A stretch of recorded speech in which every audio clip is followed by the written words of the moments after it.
આગળથી અને મુદ્દા નંબર 2 પર નજર કરીએ તો જે રીતે અહીંયા ફરીવાર ભીલ પ્રદેશની વાત કરવામાં આવી છે, સાંસદ મનસુખ વસાવા દ્વારા ભીલ પ્રદેશની વાત ફરીવાર ઉઠાવવામાં આવી છે અને આ ઉઠાવવાની સાથે જ તેમણે અનેક આરોપો જે છે એ ચૈત્ર વસાવાની સામે મૂક્યા છે।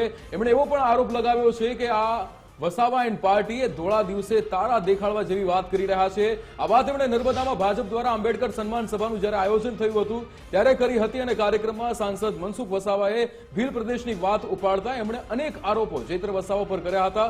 ભીલ પ્રદેશની માંગ કઈ રીતે કરી શકે, મનસુખ વસાવા આદિવાસી સમાજને ગેરમાર્ગે દોરવાના ચૈત્ર વસાવા પર આરોપ પણ લગાવે છે અને સાથે ચૈત્ર વસાવા એ નક્કી જ નથી કરી શકતા કે તેમને શું કરવું છે, આવી પણ વાત મનસુખ વસાવા કરી દે છે। કેવડિયા કે પછી માનગઢ રાજધાની બનાવવી તે મુદ્દે પણ તે હજુ અવઢવમાં હોય તેવી વાત અહીંયા મનસુખ વસાવા કરે છે। ચૈત્ર વસાવા પર એમણે એવો પણ આરોપ લગાવ્યો હતો કે આદિવાસીઓને ગેરમાર્ગે દોરવાનું, તેમાં ભાગલા પાડવાનું કામ ચૈત્ર વસાવા કરે છે। આ પણ આરોપ અહીંયા મનસુખ વસાવા ચૈત્ર વસાવા પર નાખે છે। એમણે ત્યાં સુધી વાતને ખેંચી હતી કે મણિપુરમાં વિદેશી ષડયંત્રકારીઓ જે કામ કરી રહ્યા છે એ જ કામ ચૈત્ર વસાવા કરી રહ્યા છે, એટલે કે બહુ જ મોટો એક આરોપ જિજ્ઞાસા અહીંયા લગાવી રહ્યા છે। ચૈત્ર વસાવાએ શું કહ્યું આપણે સૌથી પહેલા એ જાણીશું। મનસુખ વસાવા દ્વારા જે કહેવામાં આવ્યું એ જાણીશું।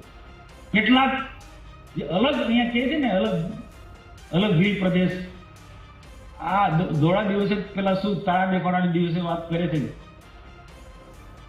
આમ આદમી પાર્ટી ચૈતર વસાવા, અને ભીલ પ્રદેશને આ રાજધાની આપવાની વાત કરી તો કયા મોડે તમે વાત કરો છો?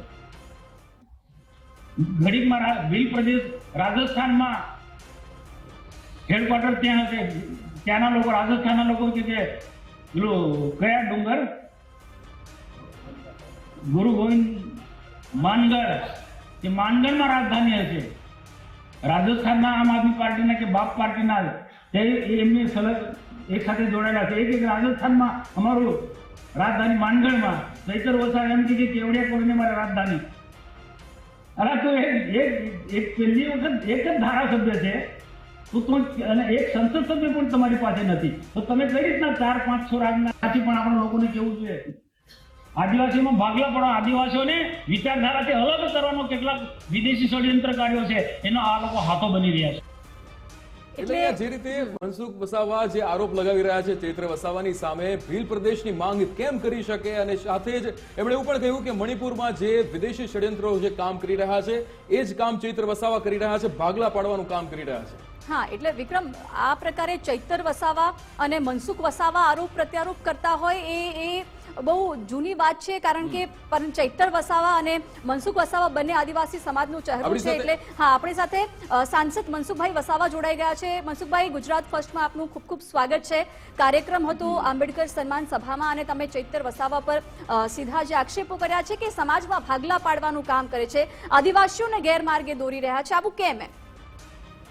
આજે કેવડિયા કોલોનીમાં નર્મદા જિલ્લા બૌદ્ધિક નાગરિકોનું સંમેલન હતું ડોક્ટર બાબા આંબેડકરના જે જન્મ જયંતિ ઉત્સવ નિમિત્તે। તો એમાં બાબા સાહેબના જે વિચારો જન સુધી પહોંચાડે છે, આદિવાસીઓ કે બધા જ લોકોના જે પણ કોઈ ગરીબ સમાજ હોય એ શિક્ષિત બને, સંગઠિત બને, સંઘર્ષ કરે। અને દેશના પ્રધાનમંત્રી જયારે નરેન્દ્રભાઈ મોદી સાહેબ ભારતને એક સમૃદ્ધ ભારત બનાવવા માંગે, મજબૂત ભારત બનાવવા માંગે, આત્મનિર્ભર ભારત બનાવવા માંગે, હર હાથ કો કામ આપવાની વાત કરે છે। અને અખંડ ભારતનું એક અભિયાન એમને જે સરદાર વલ્લભભાઈ પટેલે જે ચલાવ્યું એને નિરંતર ચાલુ રાખવાનો દેશના પ્રધાનમંત્રી નરેન્દ્રભાઈ મોદી એને ધ્યાનમાં રાખીને સ્ટેચ્યુ ઓફ યુનિટીની જે અહીંયા પ્રતિમા સ્થાપી છે સરદાર વલ્લભભાઈ પટેલની, તો એને લઈને આપણે બધા આવા કેટલાક ભાગલાવાદી પરિબળોથી સાવધાન રહેવું જોઈએ। આદિવાસી વધારે ખાસ કરીને આદિવાસી સમાજની અંદર અલગ અલગ જે સંગઠનો છે એ કેટલાક ખોટા મુદ્દા અલગ બિલિસ્તાનની વાત કરે છે, આમ આદમી પાર્ટી હોય કે ચૈતર વસાવા હોય કે બીજા આ લોકો, પછી કેટલાક સમાન સિવિલ કોડના બાબતમાં પણ એમ વાત કરે છે કે ભાઈ આનાથી આદિવાસી નુકસાન છે, જ્યારે આ તો બંધારણીય અધિકાર મળેલો છે આદિવાસીને રિઝર્વેશનનો, તેમાં તો કોઈ ટચ જ નથી કરી। અમારા શીર્ષ નેતૃત્વે એવું પ્રમેશ આપ્યું છે કે ભાઈ આદિવાસીના જે હક ને અધિકાર છે એના પર અમે કોઈ ટચ નથી કરવાના। એટલે આ બધા મુદ્દાને ધ્યાનમાં રાખીને કીધું કે બૌદ્ધિક નાગરિકોનું સંમેલન હતું, તેમાં બધાએ કીધું કે આ વાત આપણે લોકોને વાતમાં કરીએ, ના તો ખોટા લોકો હાવી થઈ જશે, ખોટા લોકો હાવી ના થઈ જાય એટલા માટે આ બધા મુદ્દાની વાત કરી। બિલિસ્તાનની પણ મેં વાત કરી કે એમાંથી પણ આપણે લોકોએ કોઈ કોઈ લોકો ગેરમાર્ગે ના દોરાય. આ ખાલી પોલિટિકલી પ્રકારનો અને કોઈ અલગ ભીલ સ્થાન બનવાનું બી નથી અને એ શક્ય નથી તેવી વાતો લઈને આ લોકો ચાલે છે. હા, એટલે આ વાત મેં આજે વાત મનસુખભાઈ, કરી. ચૈતરભાઈ વારંવાર અલગ ભીલ પ્રદેશની વાત કરતા હોય છે. થોડાક સમય પહેલા અમારી જ્યારે વાત થઈ હતી ત્યારે પણ એમને યુસીસી કોડને લઈને કહ્યું હતું કે જો એ લાગુ થશે તો અમારા આદિવાસી સમાજના જે અધિકારીઓ છે એનું હનન થશે અને અમે કોઈ પણ ભોગે નહીં લાગુ થવા દઈએ. તો આદિવાસી સમાજના જે પણ રૂલ્સ છે, નીતિ નિયમો છે, રિવાજો છે, એને શું યુસીસી કોડ સહેજ પણ અસર કરી શકશે? એનાથી કઈ બદલાવાનું છે? ના, કોઈ અસર નથી. આદિવાસી જેની સંસ્કૃતિ છે, આદિવાસીના જે રીત રિવાજો છે, કે સમાજ, આદિવાસી સમાજમાં પણ અલગ અલગ બધા રીત રિવાજો હોય છે. તો એના પર આ યુસીસી થી કોઈ ફરક નથી પડવાનો, એમાં કોઈ ટચ નથી થવાનો. એટલે એમાં લોકો ગેરમાર્ગે ના દોરાય એવું અમે દરેક જગ્યાએ અમે કહીએ છીએ. જી બિલકુલ મનસુખભાઈ, આપ અમારી સાથે જોડાયા, ખૂબ ખૂબ આભાર આપનો.